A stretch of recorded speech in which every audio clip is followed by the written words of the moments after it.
So good evening and a huge welcome to our online audience on YouTube.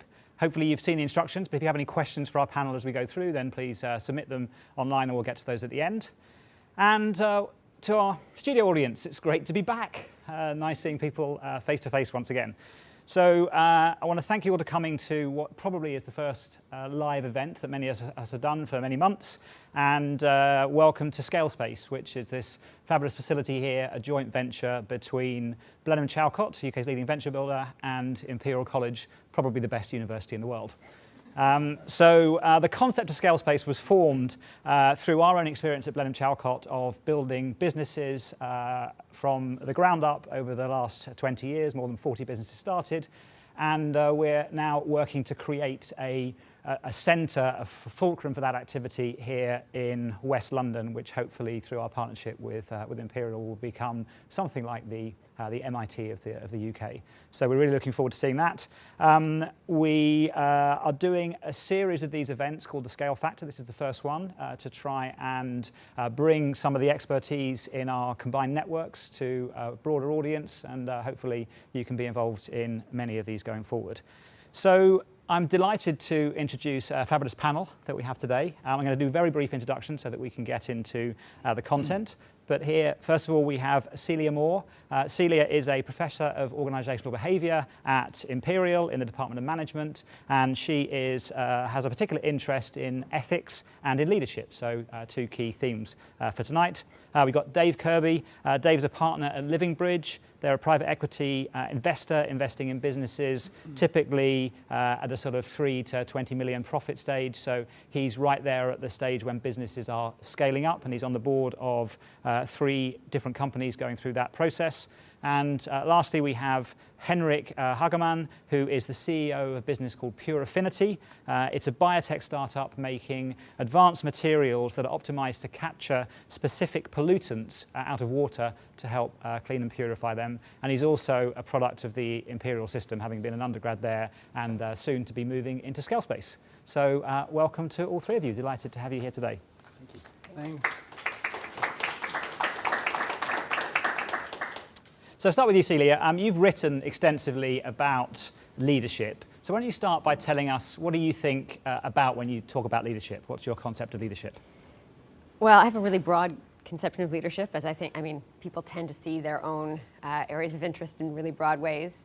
I think leadership can be exercised from anywhere, and just is the ability to influence people to come on your bus, share your vision, and engage in behaviors that will allow that vision to be enacted. And so a bit more broad then, so you're talking about leadership throughout the organisation rather than just at the top. So say a bit about leadership through the organisation. At the top or throughout? Throughout well, yeah. I mean, I think that leadership is anything that people do to encourage, influence, motivate people to enact whatever vision they have. So if you're a CEO, you have a really important vision. So you really want people to get on your bus and enact it with you. So leaders have to do things from both afar and up close. CEOs or leaders of small organizations who are scaling up need to set a vision that people will understand and help enact, even if they don't interact with you on a daily basis. But all of us also interact with people daily, and we need to engage in leadership behaviors up close. So that's consideration, coaching, mentoring, caring, noticing, listening, those kinds of behaviors. Okay, great, thank you. And Dave, some large organizations espouse this kind of mantra of strategy, structure, people as a way of kind of thinking about leadership, i.e. you agree the strategy, you design your organizational structure to deliver the strategy, and then you put the people in the slots that the strategy dictates. How does that fit with your philosophy of leadership and how you look at the companies that you invest in? So I think it's quite a linear concept of these things happen in a nice orderly structure, and probably what the last year has taught us is that actually it's anything but linear, and that cycle of strategic ambition and capability is actually a cycle, and we see our job as helping to accelerate the pace at which that cycle can move. So we find ourselves, instead of thinking about strategy setting process, we're talking about maybe you have an overarching goal, but then you're always thinking about what the rate limiting factor is. And that's not a negative lens, it's a positive one. Where should we be spending our time building capability to accelerate the pace of that cycle, to broaden the ambition we can confidently deliver in our sort of typical 3 to 5 year time horizon? And actually, sometimes that can lead you to some quite interesting places. Is it right to start at the very top of an organisation? Or is it right to start somewhere else? You know, typically, if you hire a chief marketing officer, the first thing they're going to do is hire a head of digital customer acquisition. Why should we actually start there instead? And are we happy to make some tactical choices first in pursuit of a bigger strategic vision further down the line? So for me, actually, it is a cycle, and it's the job to make it move as fast as you can. And what do you do when you inherit through an acquisition a company that has some very good and capable people that don't necessarily have those capabilities in the place that the business needs, in your view, going forward? So most of the sorts of investments that we do, we're the very first institutional investor or even external party of any kind. So often what we're trying to do is think about what the first few steps are that you want to take in the construct of an overarching vision of building, you know, a winning business in its own market. And I think actually that's quite an important role for an investor. So we've got 35 portfolio companies, and one of the things that's really important is helping to benchmark functional talent and capability against similar sized businesses. If you're in a fairly small company, often maybe perhaps not in London, then you don't have many benchmarks for a CEO to understand where they might be able to, you know, with a few additional hires, be able to really step change performance. So bringing that read across to other functional teams.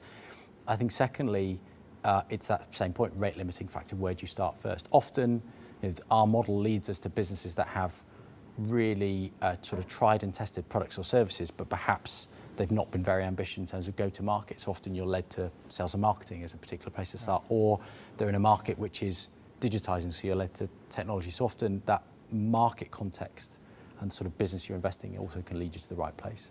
Okay, great, thank you. And Henrik, how big is your organisation now? How many staff? Yeah, so we've just grown to 17 this week. Okay, and that's doubled in the last 18 months or so, is that right? Yes, yeah, Okay. it is. So how are you thinking about the leadership that you're going to need to continue your growth? You just raised a decent amount of money. You've obviously got big growth ambitions. How are you thinking about the leadership challenge ahead? Yeah, so I think there are two elements to it in my view. There is one piece where you have existing roles, but when you move rapidly like a startup, you really have to almost rewrite the job description every 6 to 12 months. So you're thinking about, okay, can this talent and this capability within the team, can they learn the skills that are needed in 12 months' time? And then on the other piece, so as a tech company, we really come out from strong research base, technology, engineering, very strong. Then it's about that go-to-market. It's not just about product market fit, which, okay, you can hit that, great, but the go-to-market strategy. You need to get out to thrive and figure out what are some of the markers for the team that indicate you're hitting the wave. You're picking up the momentum of this marketplace. And I think of it a bit like Celia mentioned, is like, you have to think of these slices for each team where it starts at strategy and then all the way down to implementation. And you have to then see, okay, how much of that slice can this individual on the team take? So sometimes they can learn much more, and some capabilities will get a very large part of that triangle, even if they get the same job spec from the get-go. Let's say we're growing to 25 by next year. Two people get the same job spec, start with that same amount of responsibility, but if they can pick up on those markers, they can get a much larger slice of that. So yeah, it's about experimenting, I guess, in my view. And have you had any experience in your relatively short life as a company of people who've been unable to grow as the organisation's complexity has demanded more of them? You're taking it to a challenging part from the get-go. But yes, it's. I think in companies like ours, whenever someone joins, it's a conversation about joining is exciting, but there will also be a possible exit time. And so for us, we had a founding team in the get-go. They were very passionate, very technically strong. But as we then found our product market fit and things really started kicking off, it's that feeling of, well, it's blowing out of our capability, it's blowing out of our skills. And so we had to sit down and actually have conversations about what are your wants and needs and what are the wants and needs of the organization. And at some point, this was 4 years in, we then had to say, okay, well, you can continue here and we will happily have you, but actually your wants and needs in this area are not getting fulfilled. And is it really a need? And then it became a conversation of, okay, maybe you can become a shareholder, but you won't be a full-time employee. And that's a very difficult conversation often to have. And trying to be proactive around it and getting some external help from a HR advisor, etc., that really felt to me like an important part of the process, I guess. Interesting. So I had dinner last night with a founder who told me that 4 years into his journey, he realized he wasn't actually very good at running a big company, which the company had become. And so with the support of his shareholders, he got a professional CEO in and then stepped back to be a kind of product evangelist. It's probably great when that is done at the instigation of the CEO. But in your experience, Dave, have you had situations like that where it's been the shareholders or the investors' prerogative to encourage that conversation? I think, this starts long before you invest. I think typically, as I said, we're often the first institutional investor in a business, and I think you want an open conversation that says, what are you looking to do? Where do you want to be in 5 years?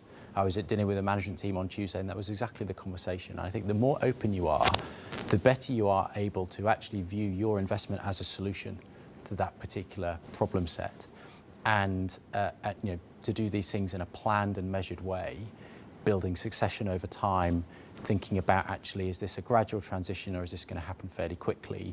Is it right to do this early or is it right to do this partway through an investment journey once you've achieved a sort of first set of objectives? Of course, in practice, people also change their minds, so it's always it's a fairly regular dialogue. And if you were to look back, you would see that many of the times we've invested alongside a founder team, some of that team are not there at the end, but almost always that's been as a result of something that's been planned, discussed, and feels very, very consensual. One of the reasons for that is we're often a minority investor, so everything is done through partnership, and the reasons for us to do it like that are trust takes a long time to build and can be eroded in one or two moments of acting in the wrong way. So it's really important that when any potential founder talks to any of our previous investees, that's the same story that they hear back. Right. And Celia, you must have observed lots of organisations going through that growth phase where the original founding team have been outgrown by the complexity of the business. So what have you observed works well in that transition, and what advice do you give to founders in that situation? Well, I think both Dave and Henrik are really articulate about this already, which is we need to ask ourselves and the people we work with, what is it that you want, right? Does the current situation fit with your values, fit with your interests, fit with your ambitions? And to be honest with yourself about that and others, and to be able to have those hard conversations that are hard, because humans are not that rational and not that predictable and not that always easy to have difficult conversations with. So it takes a lot of courage and sort of maturity to be able to sit in those rooms at those tables having those conversations. And I don't know that we always prepare people well for that. You enter a business like yours with excellent technical expertise. I don't know how much training there is in a STEM undergrad about how to deal with those conversations about people, right? Which takes a long time to learn, or you need to have really good intuition. So I think that what I've seen is that people do better if they are self-aware and have a degree of humility. And I don't mean self-abasement. I mean self-awareness and an understanding of their best role in the overall picture. That's when things go well. That's why often founders will want to make a change. It's like, actually, I like starting things. I don't want to deal with all these new HR processes, and I don't want to do that. I want to start a new business, right? So then they'll make a transition that is consensual and planned, and yeah. Okay.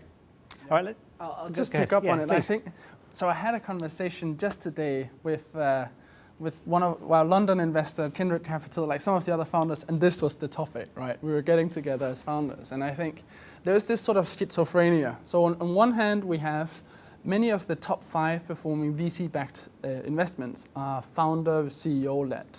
And then on the other hand, you have founders including some of these joining, where they're like, well, you know, I don't know if I should be CEO. It's like, am I underperforming? And that sort of, then it comes up to that conversation with the board, where you have some of these different perspectives on this panel, where basically you say, maybe we should find someone else, and you find that in many cases they build an exec team around the weaknesses of the CEO.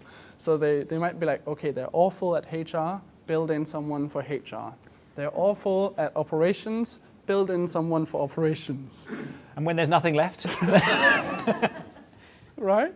Yeah. So I think, yeah, it's very pertinent to this sort of search for the unicorn, or search for the outlier performers.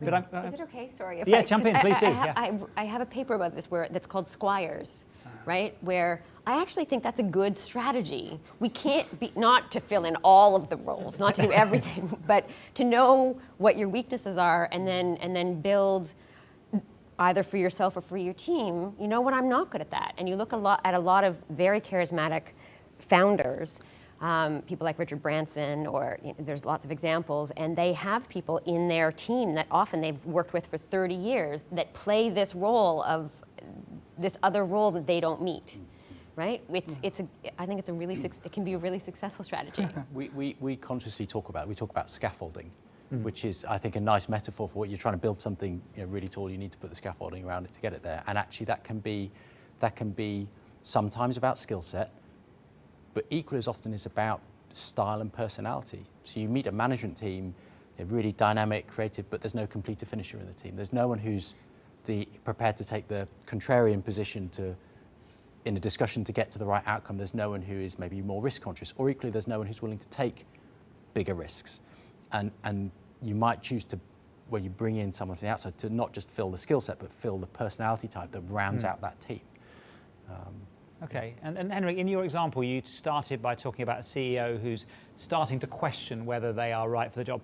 The fact that they're questioning probably puts them in the lower risk category versus the people who think they've got all the answers and are unaware of the gaps. And I'm guessing for you, Dave, that's the most challenging situation, whether that's a CEO, whether that's a functional leader that's come in as part of a founding team.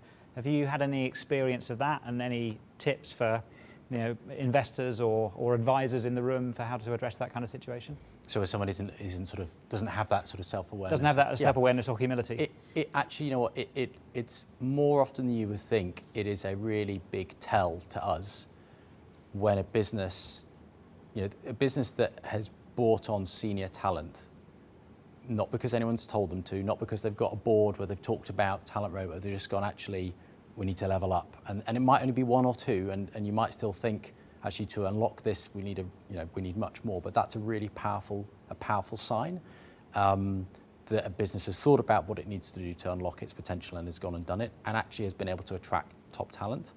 Often you probably in that process have ironed out how you bring on a new experienced professional to a well-formed senior team that's probably been there for a while. You've ironed out that kink. You've thought about actually how you go and make a senior hire.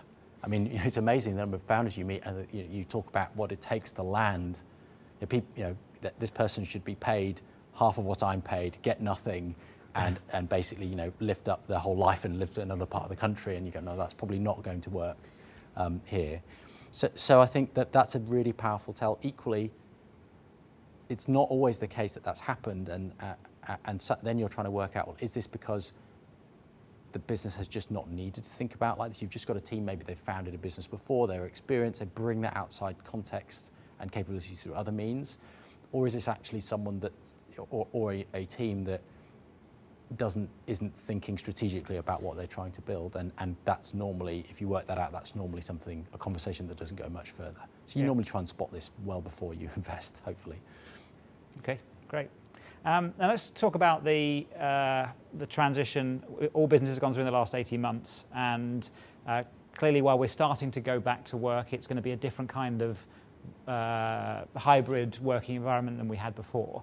So Celia, what have you learned about how leadership works in a remote world over the last 18 months, and what do you think what from that learning do we need to carry forward in the kind of hybrid life that we're likely to lead going forward?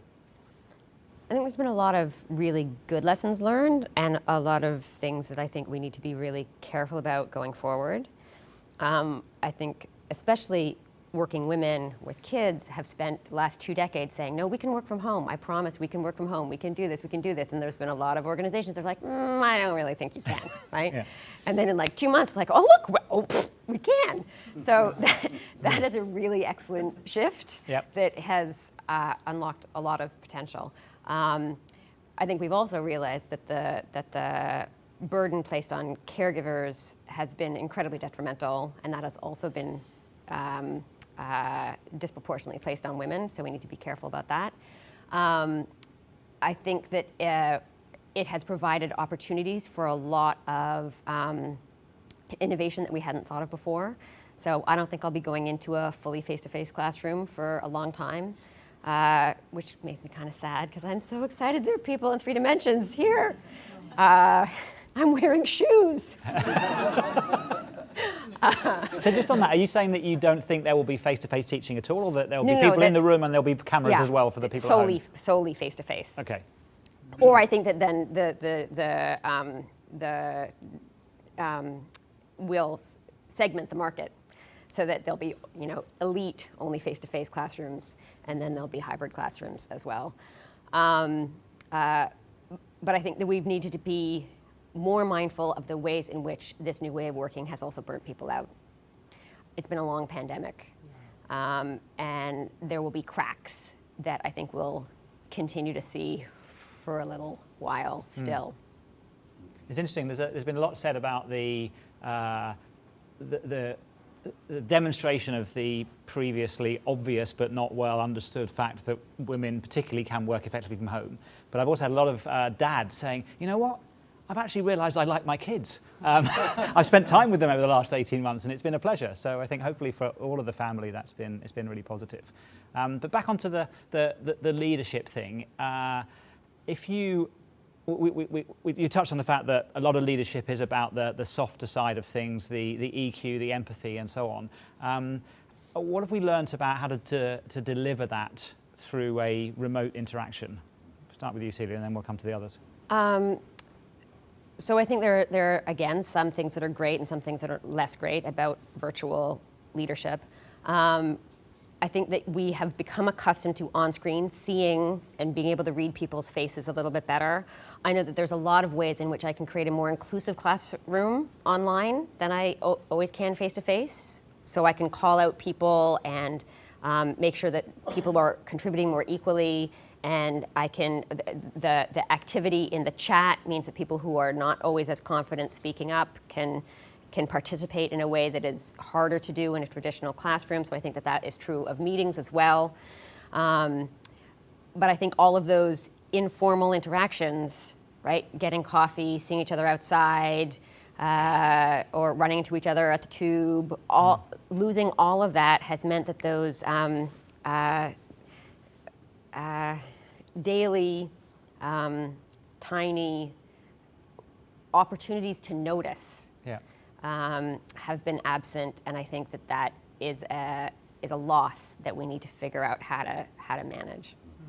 And start with you, Henrik. How are you kind of managing the transition? I was just thinking about that, like opportunity of loss, opportunity to meet. I think obviously it's been a great forcing function to get people to be able to work from home. But I think it's also about how can we enable this sort of behavior so that we don't end up with the worst of both, with the worst of working from home and the worst of working from the office. So for us, we've had to do things like investing in people's home working equipment or doing checks. Are they actually like working somewhere they don't like break their back sitting there? And then stepping into that unstructured time. So we've actually had to think about an experiment. These are experiments. So we've experimented with putting in place unstructured time, whether it's like having lunch together, because we used to have lunch together. We're social animals, where before our tribe used to be at work. And this forcing function shifted our tribe to being our neighbors or our flatmates, our family, where some met their kids for the first time in a while, or properly met them. But I think we do those sort of experiments to see how can we play to the tribe also at work without taking away from this new area of life we've built up. So we have something like three days a week, even as a physical goods product company, we have 3 days a week in the office, 2 days a week from working from home. And some days when you have a lot of data analysis, a lot of data to run through, you can work from home that whole week. And we're even thinking of work from anywhere, where we have 17 people, 11 different nationalities. When they go visit their family, why not stay a few extra weeks where they can work from there? If it's Portugal or Venezuela or Singapore, actually it's not an issue. And I think it's also learning about asynchronized work. We're so used to having to work when we're in the same room at the same time, but there are a lot of benefits we can try and unlock by having asynchronized work. Go do deep thinking and then reconvene and send over material. Those are definitely some big challenges. And the anecdotes I've heard have said that where you've got an established culture and established network of trust amongst colleagues that were together before the lockdown, that kind of stuff works well. But where you've hired people that have never met face to face, and with a business like yours that's grown a lot over the last 18 months, how have you managed that kind of onboarding and culture assimilation and so on? Yeah, so it's like seeing people I've been working with closely for 9 months. I never met them face to face. And you meet face to face, you're like wondering, are they going to think I smell? Do they think I'm going to be very, Say, very wow, tall? you're tall. I had no idea. Yeah. Those sort of things where you're just like, okay, I have no idea. And I mean, we've tried to set up these recurring unstructured lunches where they get a voucher. So we use platforms for like them to get food delivery so that there is some sort of incentive, I guess. Unstructured time and then talk together. Or we have socials where we have games nights, and people get these sort of vouchers for like a takeaway platform. We can just issue all of those out, again, using technology to try and overcome some of these barriers. And then we spent time together. It's not as good, but you're learning then, you're experimenting, I guess. There's one company I worked with that had a whole bunch of interns during last summer, and they all went to the office, and essentially there was a chat that was open from 9 till 5, and everybody just worked at their desk in there, even if they're working quietly, just so that you could always say, unmute and say, oh, does anyone know how to do this, in the way you would do to the person next to you. Yeah. And then they would break off to another Zoom chat if there was an actual meeting, and then come back to it. And I thought that was quite an interesting way of creating some of that corridor conversation, if you like, even when you're in different places. Yeah. Dave, what about your portfolio and your organisation, actually? How have you managed that? I think the thing that I take probably from what Celia and Henrik have said is that the key is understanding your own organisation's culture and context, which is, in our portfolio, we've got, on one hand, digital marketing agencies through to very traditional insurance businesses. And if they were answering this question, they'd answer it in really different ways. And I think we've learned that we can't bring a one-size-fits-all approach to it. I think the thing that you do have to do is think about the key rhythms and sort of rituals and ceremonies in your organisation's day, week, month, and how they're going to play out, and be thoughtful about it. And also probably know that's going to change in 3 months' time, and keep thinking about it.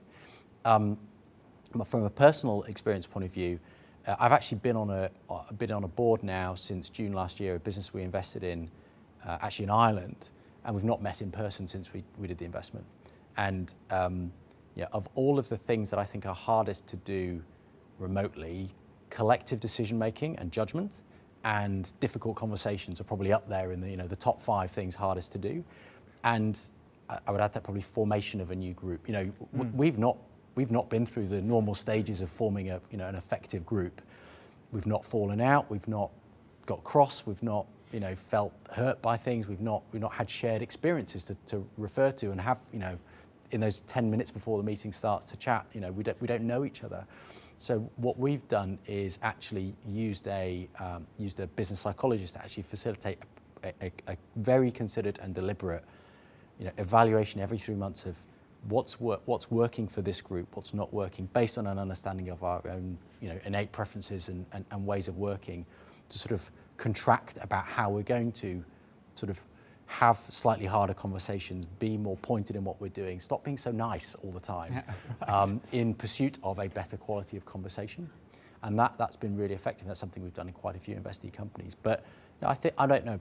I hope we're not doing virtual board meetings in 6 months' time, and I think that will pass. So, even in our own organisation, and we're all sort of probably on the get back in the office end of the scale.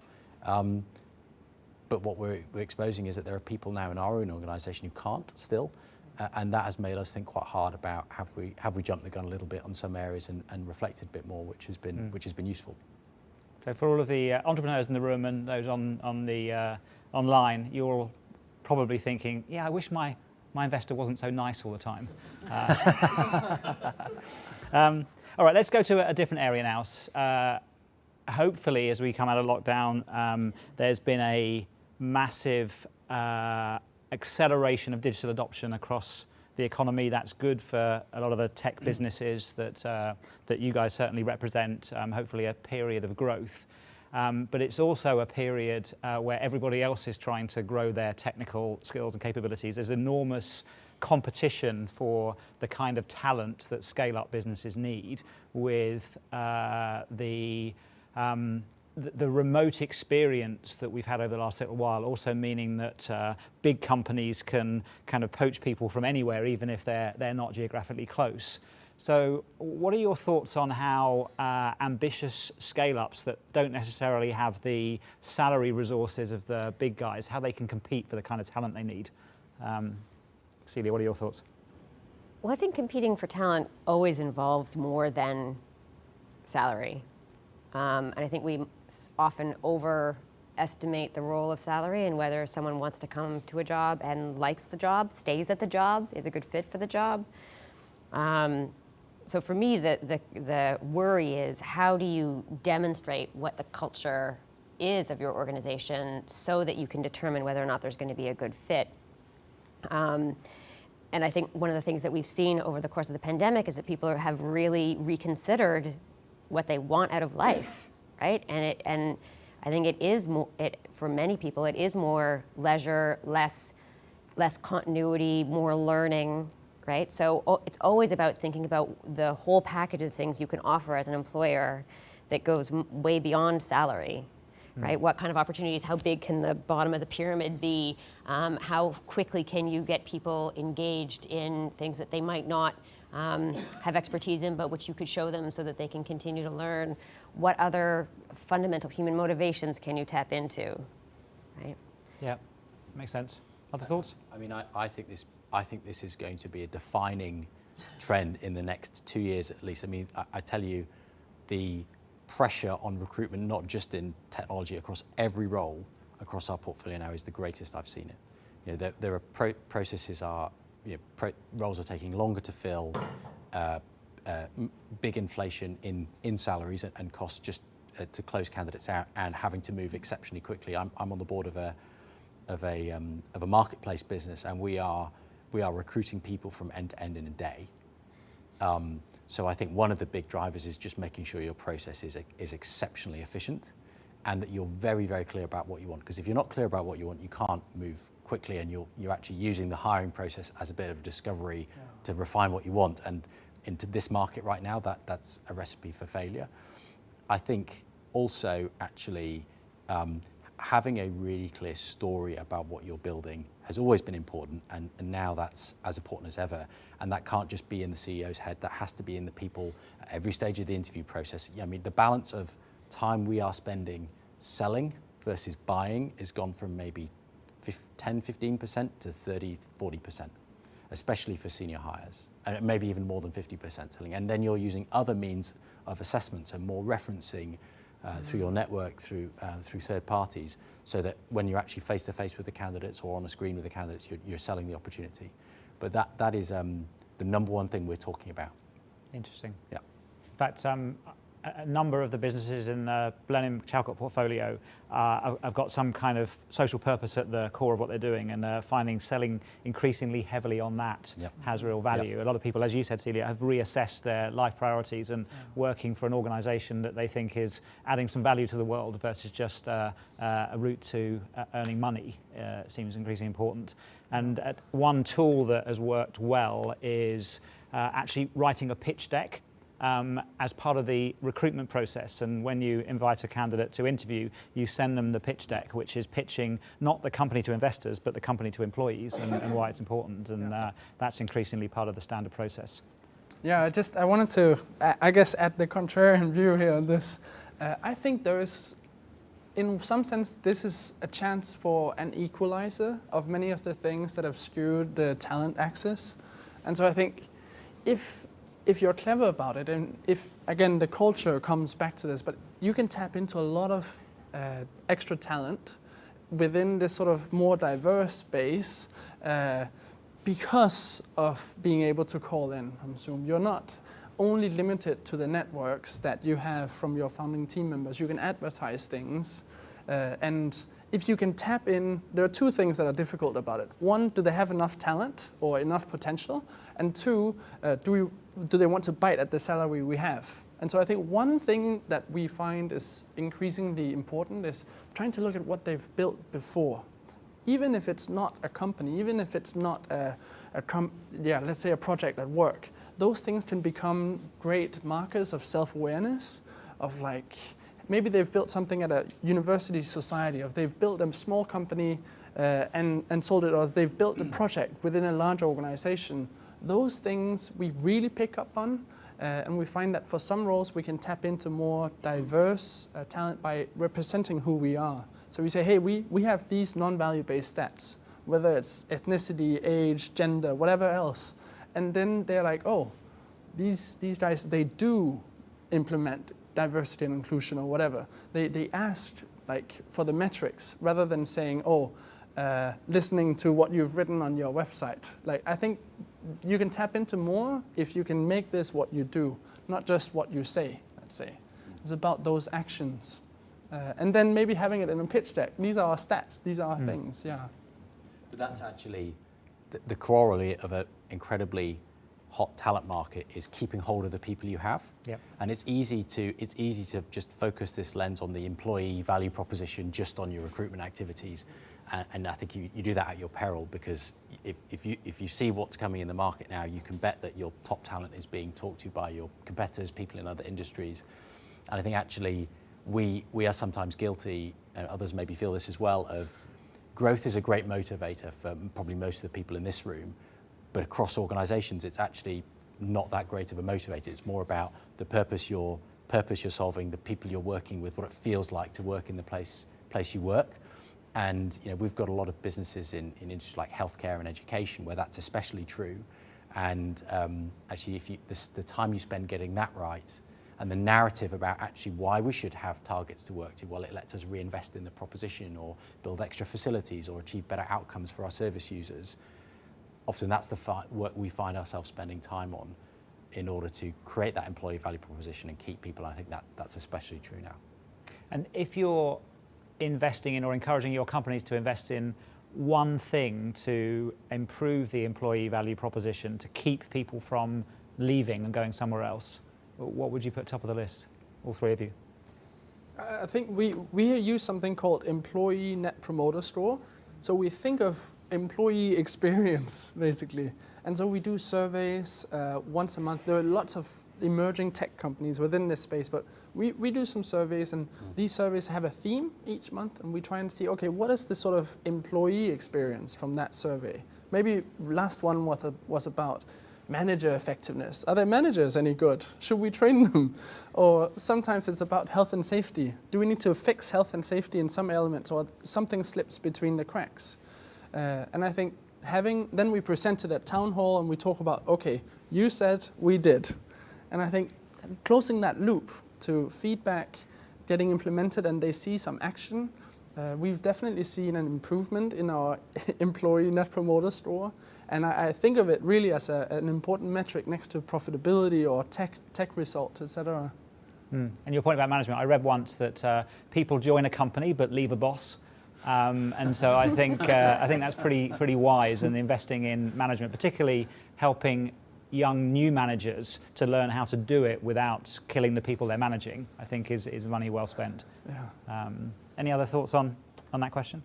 I think it's so specific to the organisation. I have three invested companies that I'm on the board of, and it's different in each context. In one, it's absolutely understanding the employee experience and measuring and dealing with it. In another, it's a very young company, and it's training, it's learning and development opportunities, and in a way that actually is sort of multimodal.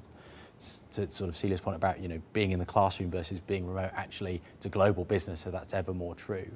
And I have another where actually they've just undertaken quite a big strategic pivot, and the investment they've made is to build out very significant capability to let each individual in product, tech and marketing teams spend 25% of their time on the strategic projects, in different groups of people, as well as the day job. That's quite a big bet to do, but it just seems to unlock something else, some new energy, some real refocusing on this new direction that would have been there before. So I think it's really dependent on the organisation situation. Yeah. See, I was about to say something different, which is that humans, I think, have really universal desires, right? Everyone wants to be seen, everyone wants to be heard, everyone wants to be understood, and everyone wants to be valued. I don't know many people that don't want those four things. So to keep the employee experience positive, right, you need to understand, do they feel seen, heard, understood, and valued? And I guess when a lot of people are remote a lot of the time, you have to work even harder on some of those angles. Yeah. So we talk mostly about leadership in the context of the people who work full-time within the company. But what do you think are the roles at the kind of scale-up phase of mentors and coaches and kind of outside resources to help with that kind of management leadership bandwidth and intelligence? Celia? Well, I think if you are a leader, it's good to think about having a portfolio of those people, right, that can service different roles as you're growing, right? So the role of a sponsor is different than the role of a coach, is different than the role of a mentor, is different than the role of a champion. And I like thinking about over the course of your career, you don't always you don't like find mentors, just mentors sometimes emerge and then you keep them or don't keep them depending on your ongoing relationships. I had something that I was going to say that I just lost my train of thought. Finding people who can, within your own portfolio of talents, can serve as that scaffolding. So when I teach MBA students about leadership, I say, I'm not always so good at saying things in the most diplomatic way. It's a strength sometimes, but it is also a kryptonite. So when I know I need to do that, I have a friend that I've had for the last 20 years named Mark, and I call him up because he's great at it, and I say, Mark, I need to say blah, blah, blah. And he translates that into something that don't say that. Well, no, I know that I can't say that, but I can say it to him, and he can translate it, and I write it down word for word, and then I try and have those conversations by some sort of medium that they won't notice that I'm reading from the script. So, I think within ourselves, we need to be aware enough of what our strengths and weaknesses are, knowing that I'm never going to be someone who is naturally like that. That is just not who I am, personality, but I've adapted, I've created the scaffolding around me so that I know now when to make use of the scaffolds.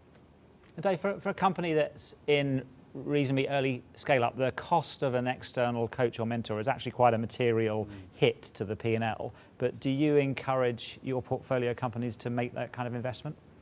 Absolutely. Yeah, there would be very few in our portfolio that don't have some of that form now.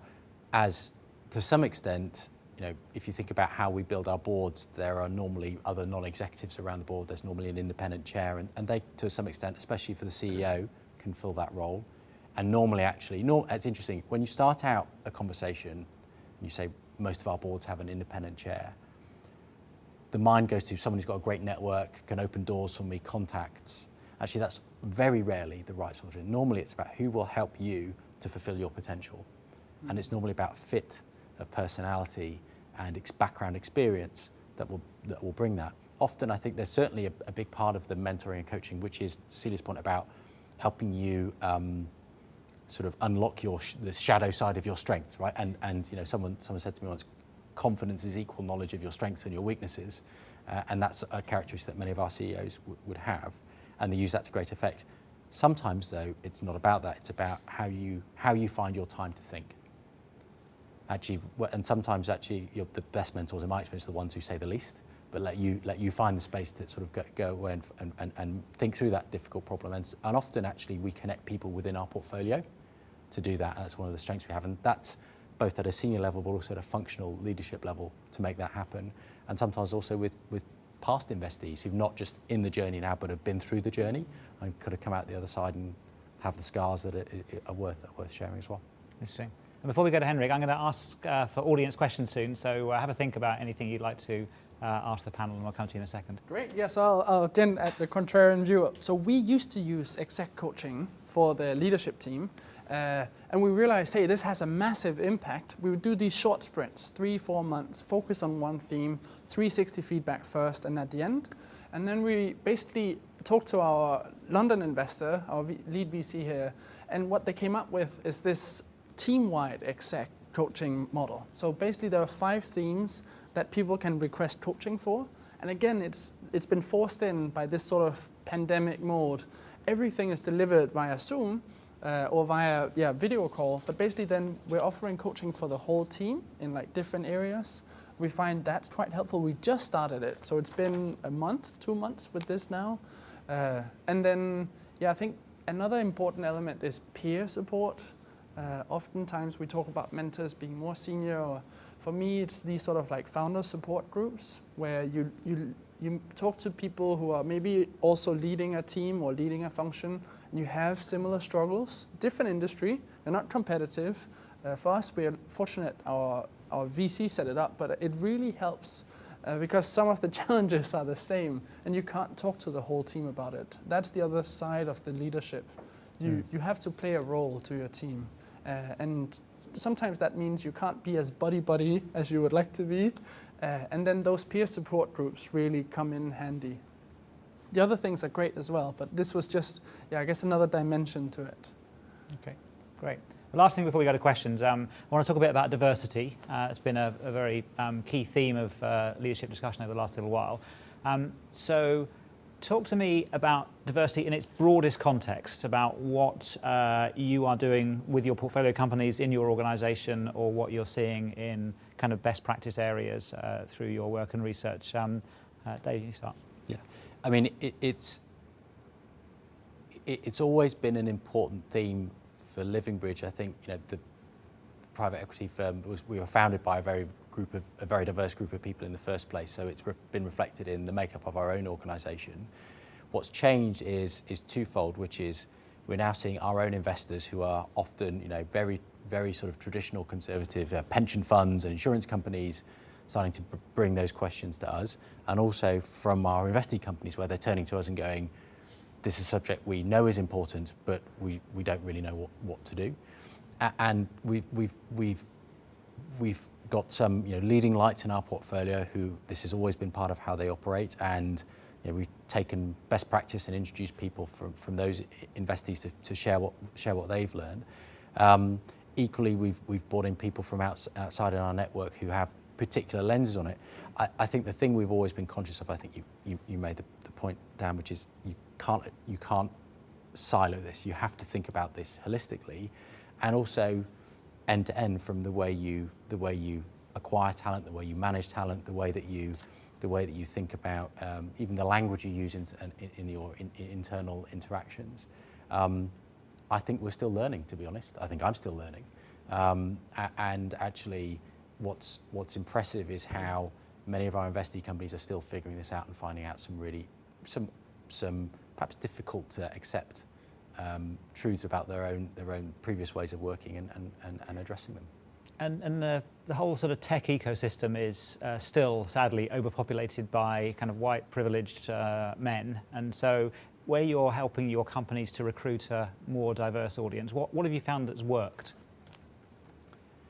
I think that, certainly there's been to Henrik's point about a forcing function, there's been a natural change over the last 12 months. We have one of our investee companies, their office is next to a tube station that has no disabled access, and they were actively out there trying to increase the diversity of their workforce, and it wasn't working.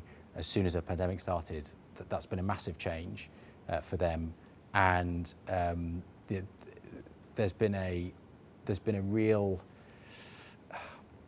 I think a real, there's lots of examples of different ways in which, whether it's people working more flexibly, people working in different locations, people that are, for instance, a lot of caregivers, who have relatives, etc., that need care, coming in through the talent acquisition processes that wasn't there before. But I also think that the challenge is going to be, I expect a lot of these changes in the way we're working now to reverse gradually over 5 years, and how much of this you want to make stick is the sort of debate we're having at the moment. Great. Other thoughts? Yeah, I'll pick up on that. So for us, we saw an early thesis in 2014 within the research community where you were seeing outperformance by teams in these sort of synthetic biology competitions that we took part in, representing Imperial, where the more international teams were outperforming the ones that were less international, or the more diverse within non-value-based traits teams. So non-value-based traits are basically the protected traits on the HMRC website, but particularly for gender. And so we were designed as the Imperial team to be 50-50 as a science group, which is, I guess, a bit unusual in STEM, and we did really well. And so we published this report called the I in iGEM, which is the iGEM competition, and it was basically about the internationalism in these non-value-based traits. And so, yeah, that was slightly speculative, but since then we've seen BlackRock come out and say, okay, diverse teams outperform profitably. So we're like, okay, let's try and translate some of these things into the SME space. And so I think what we're trying to see now is these sort of jealousy cases where diverse teams within non-value-based traits outperform, both for profit and for this sense of purpose. Talent retention, these sort of things, actually performing better. And I think we are starting to see some jealousy cases coming up where they've done that really well, and I hope there will be more. But I think, yeah, saying it's more than just about feeling good. It's also, it is probably higher likelihood of an outlier outcome if you are more diverse. And that helps shift some mindsets. So now I work with this sort of diversity and inclusion group at the Royal Academy of Engineering, where we just try and bring this into engineering SMEs, because we really have no idea. We have no toolkits. It might be in other sectors of the economy, but a lot of these engineering startups or scale-ups, we have awful stats.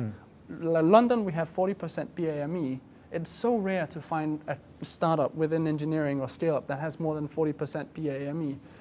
So trying to get that up is, yeah, I think it will, hopefully with the right jealousy cases, become more of the norm, but it's really hard work, I'll say that. Celia, anything to add? So the research is really clear, and there's now very, very controlled, empirically rock-hard studies that show that diverse teams outperform non-diverse teams, except diversity has to be managed well. Yeah. So if diversity is managed well, then it will not outperform. A homogeneous team performs more easily because, I mean, I often think about, I've been a part of a book club for 13 years. We are all within 5 years of each other. We are all white. We all live in London. And we're like the poster child for the most homogeneous group, right? So we get along, and there's easy conversations, and we agree on what books, like all of that is seamless, right? We learn more and do different things if we were diverse, but we are not. Luckily, we don't have to. We don't have to report to anybody about the lack of diversity in my book group. But in organizations, we need to be a lot more mindful about how to do inclusion, right? It's difficult. And it takes longer because there's more translation. There's not as the seamlessness does not exist, and it's that friction that makes the decisions better. Yes. But we need to train people to be comfortable with the slight discomfort that creates. Yeah. Great. Yeah, Okay. they like to say that you're trading off short-term discomfort for long-term superior outcomes. When we talk about diversity, and it really is short-term chaos if you don't manage it well. That's the challenge. Makes sense. So we're going to go to questions now from the audience, or any that have come through the online channel. Who's got a question here in the room? would you mind, for people asking questions, would you mind standing up and then just wait for the boom mic to come? So we've got a nice COVID-safe mic which you can speak into. Well, Celia, you just started answering my question that I'd written down, which was arguably diversity doesn't lead to results. It's the inclusion of diversity. And that quote that I'm sure we're all familiar with, you can be invited to the party, but if you're not then invited to dance, you're not creating the inclusion. So I wondered if there were any ideas of things that you're doing already to create that inclusion within the team, or any great research or ideas. That's my question. Yeah. I'm happy to Go talk for it, about yeah. something we're involved in. So working in the city, probably one of the least diverse industry sectors on any measure, and it doesn't take you long to work that out. Particularly through the sort of Black Lives Matter movement last year, our managing partner, who himself has had many experiences in his life of being discriminated against, was involved in the formation of an initiative called 100 Black Interns, which is a program to offer internships in financial services firms to people from BME backgrounds, either last year of school, first, second year of university. Recognising that as the hardest, the first step being the hardest to take, and I guess that's a role that's nearly always filled through a network, and the networks correct, all tend to be exactly. privileged white people. I get many requests for work experience placements, internships, and actually you probably say yes to the first one, and maybe yes to the second one, and you start thinking, hang on, there's something here that's not quite right. So I've certainly experienced that. And actually that initiative has been so successful, it's been transformed into 10,000 Wow. black interns. Yeah. So my team at Livingbridge, we've been involved in helping set that up, to build the data infrastructure, the marketing efforts, the onboarding. I mean, that's by no means, that's quite a complicated logistical effort. But the amount of support it's had from the city has been phenomenal. And actually, we've got the first cohort starting next week. I'm mentoring 2 in different city firms. But that, I think, that first access is I hope going to have a pretty significant effect. And for anyone representing an employer who wants to get involved in that, is it something you can 10,000 just black sign up for? interns. Yep, you can find it on LinkedIn, and they've got the website up and running now. So yeah. Great, thanks. Other thoughts on the question? Yeah, I mean, we don't have 10,000 interns, but Neither do we. we try to think of, we track these sort of non-value-based traits along our hiring funnel, and also at retention, because it's often like left out. Do you have a tracker for inclusion within an organization?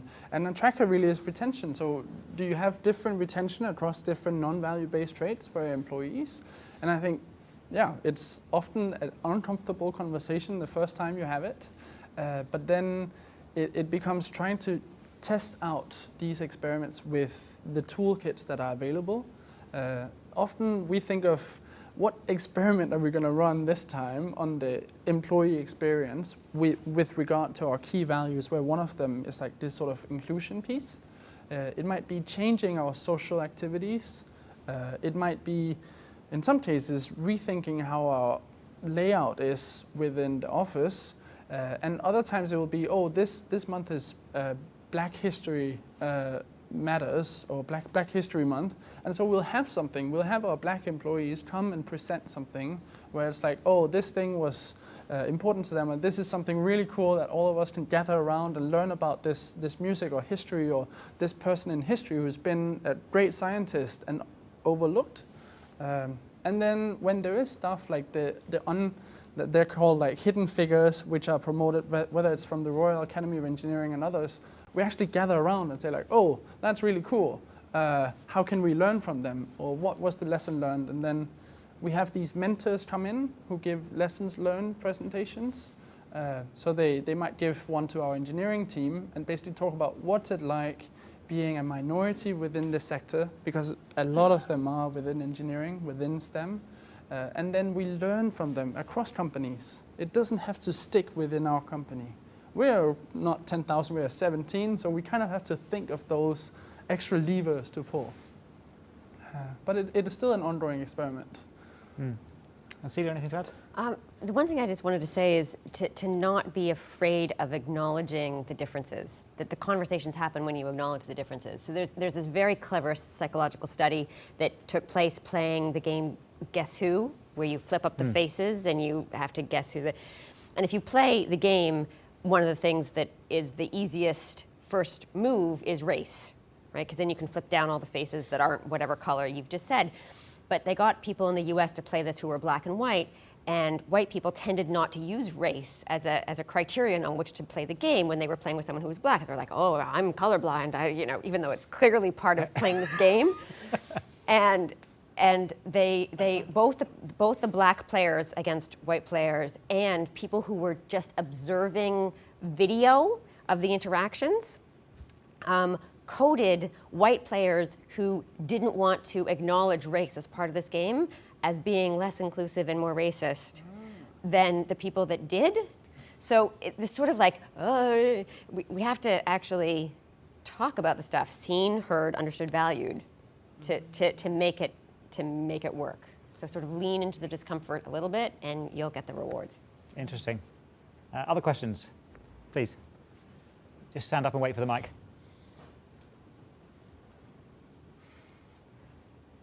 Thanks. As a member of the founding management team of a business that Dan chairs, which is now 6 years old and some 240 people strong, I'm wondering why he invited me to a session where the first topic was businesses outgrowing their founding management teams.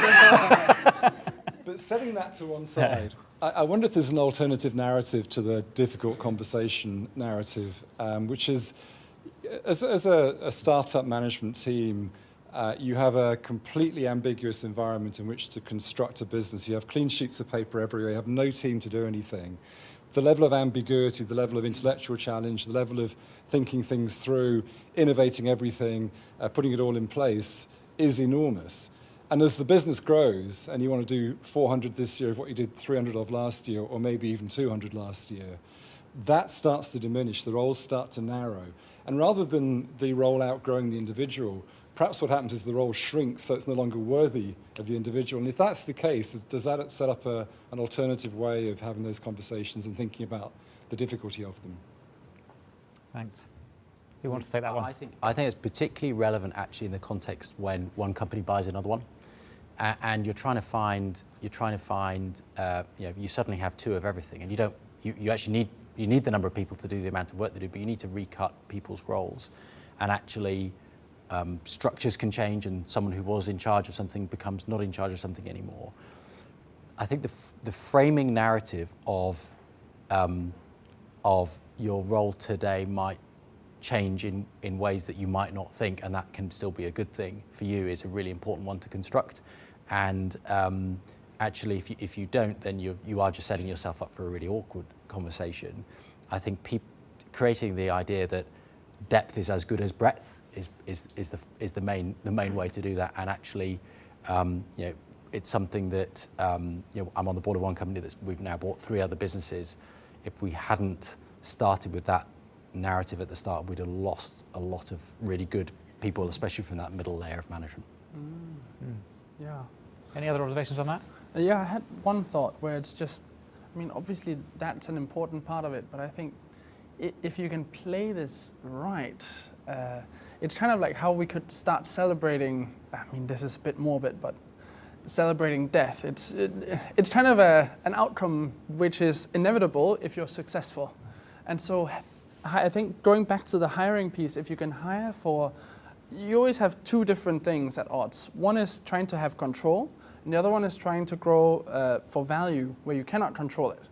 And some people will want to build a company that's in this category, and others will want to build it for value where they cannot control it. It's for growth, so to speak. And I think when I look at when it's gone wrong in our case or in other cases, it's when individuals are trying to fall into this category of control, and you're growing rapidly, and they're not satisfied with depth rather than the horizontal piece.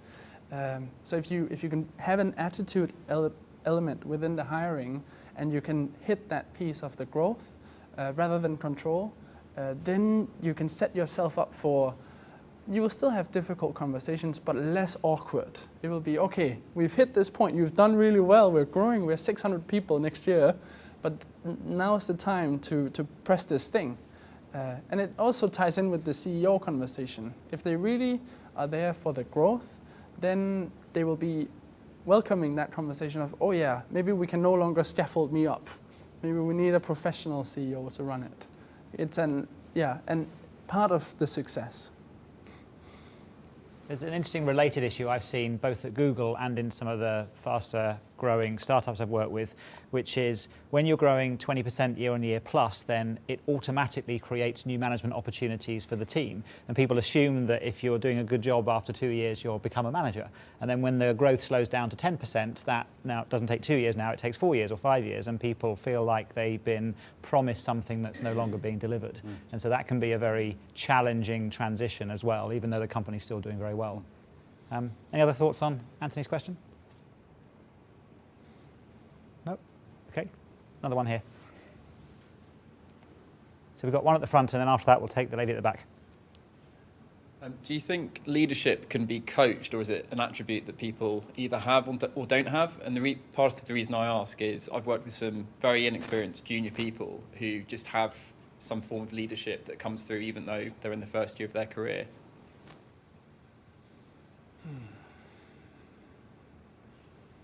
Absolutely not.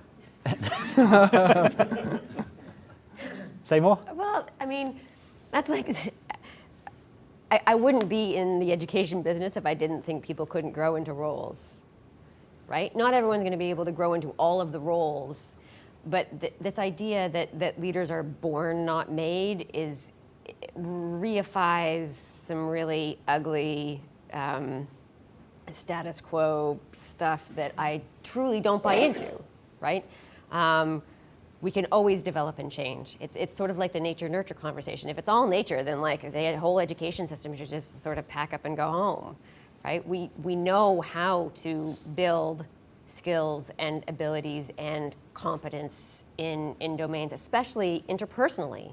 Those are socially learned skills. Right? Babies don't know their hands belong to them. Right? They are born leaders. These are all things that we learn. So those people who you see having great leadership skills in their first year just had experiences before that taught them how to behave that way. And my experience on that is often it's because they've come through an elite education process that has taught them leadership skills in the way that the state system doesn't. And so it's incumbent upon us to give people those opportunities in their early career. Yeah, I would pick up on that and say I think it's a nurtured skill. So you can have people that, let's say, start university even, and they've already done a lot of leadership. Maybe they've run their local cookie cutter factory, or they've done potato farming, whatever, like these extracurricular things. It's so specific. These are things that you learn your skills with. Yeah, no cookie cutting, but yeah, I think there is so much value that you can build up from, let's say you roll up your sleeves at university and become a president of a random society or a treasurer, and you learn some of those skills and you start to nurture it without being so aware of it. And then the other part is, I often find that some of the best leaders within our team or within teams, they are often a bit reluctant to be the leader. You have to nudge them a little bit to be like, yeah, why don't you do it? We all listen to you anyway, so why don't you lead this function? And I think it's basically, it relies on us sometimes nudging some people because they can be really good leaders. They're not the sort of Trump charisma guy, but they're this maybe sometimes overlooked, or they're sometimes like not the first one to volunteer, but they can become really good leaders, very caring, empathetic, or really inspiring even. I think for me the answer to that question is take a sample of leaders that you admire and track backwards in time as to where they came from, and I think more often than not they've been forged by their experiences. Often, you could do that for our portfolio, and the backgrounds would be really surprising. Actually, there's a cohort that have come out of big corporates where this is taught. There's a way of doing things which transfers really well into into smaller growth businesses, a structure, a discipline, and but also a way of thinking about people more holistically than you might do otherwise. There's also a group of people who've come from weird and wonderful backgrounds of, that are military service, or they've come from a professional services role into a line management role, or they founded a business they were 21 and this is 25 years down the line. So I think it can I would say it can be learned as well, but that doesn't always mean it's been taught. Great. Question at the back? I'd love to go back to the topic of capability. So Henrik, I think you mentioned earlier that as part of your hiring process, you're speaking to candidates and almost trying to anticipate, will they be able to learn the skills that are important for the business in 12 months' time? And I guess when you're a small business, things are moving very quickly. It's not uncommon for the business to be growing faster than the skills of the team. So just interested to hear from the panel if they have any recommendations or advice to founding teams in terms of how they can get ahead of that. Great. Yes, I'm happy to start. I'm sure you have a lot to add to it, Celia. Maybe you should go first, actually. Yeah. I think what we do is we find that you can hire for skill set and get it right for a short period of time. Well, if you look at this sort of attitude piece and the ability to learn, so it's the rate of change of learning, then in our case, it outperforms over time. And so what we try to do is do very practical things to learn about the attitude, and the behavior becomes the deciding thing. Then yes, once they are, let's say they're brought on board and they have the right attitude for this company, then we try to supplement. So obviously manager one-on-ones like once a week. It sounds very simple, but it's hard in a startup to implement. It really is really valuable to try and do. It can be quick, 10 minutes, can be an hour. But within those, we then try to match them up with people who have either gone through this journey where their role started changing and you kind of feel the floor changing underneath you, and they feed in with input. Oh, try and read this article, try and go to this program. And for myself, it was difficult going from being a scientist and an engineer to taking the commercial lead. So I did this sort of enterprise fellowship, stuff like that. Well, the enterprise fellowship was from the Royal Academy of Engineering, but doing these programs that are alongside your full-time work can be really helpful. It doesn't have to be a specific enterprise fellowship. It can be training from an entrepreneurship program or a business school, something else.